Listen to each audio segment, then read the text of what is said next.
the root of all this suffering comes from emotional repression. So the reason why I have to believe certain thoughts or ideas or what happened to us to stay in this program, and it might feel like a suffering to believe I'm not good enough, or I'm unlovable, or I'm a failure. But we find there's a utility or there's a benefits in believing those things, because as long as I'm believing I'm a failure, I don't have to feel something that's even deeper, which is our emotions. It's not even stories anymore. It's more just who we really are.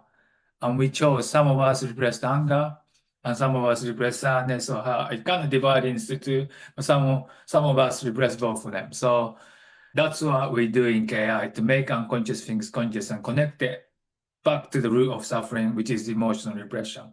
Basically, there's a huge fear that runs the whole show, which is the fear of feeling emotions when we were growing up.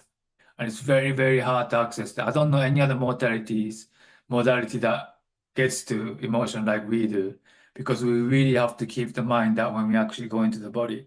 Because the mind itself is the conditioning. Mind itself is the repression that wants to keep you safe from what you don't want to feel, you see. So I'm up against myself in some way. Toshi is up against himself. The guy who sits down to the inquiry, he is the safety program. And it is a real innocence to it. I didn't know anything else. It was just a coping mechanism. I had to build it so I don't have to feel something. So it's not your enemy or anything like that. But we just have to be conscious of that, because that's the root of suffering and it's making us suffer.